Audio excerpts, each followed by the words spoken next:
Loany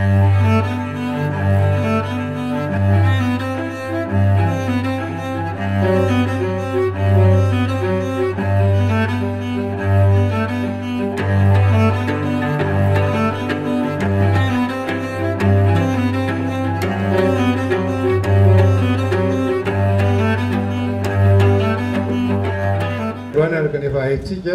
androm-pirenena ho an'ny fanadiovana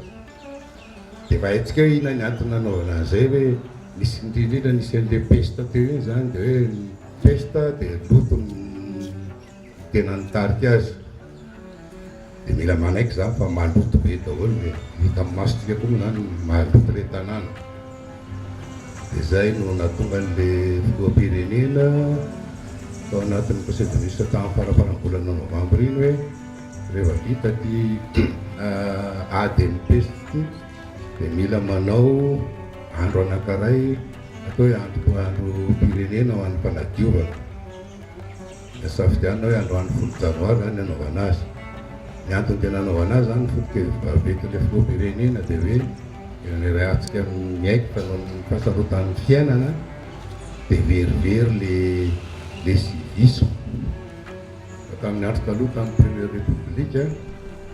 samy manana an'izany daholo ny olona rehetra dia tsy mila resahana koa fa dia manadio dia manisy voninkazo amin'izay vaky rehetra eritreretiny tiany anaovana an'izany dia madio madio tokoa zao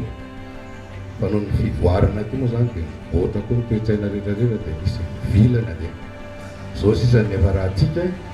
manjary anao andro nasionaly momba ny fanadiovana dia ohatran'ny teny zany hoe tsy nanadio mihitsy hoe zany dia androandro anadio fa tsy maninona zany fa ny zava-drehetra mila fitombohana ka ny androany zany dia fanamariana an'ilay fitombohan'le izy fa ny faniriana zany dia hoe isan'andro mba samy manao an'izay zany na ty amin'ny toeram-piasana na ny amin'ny toerana misy antsika avy azy.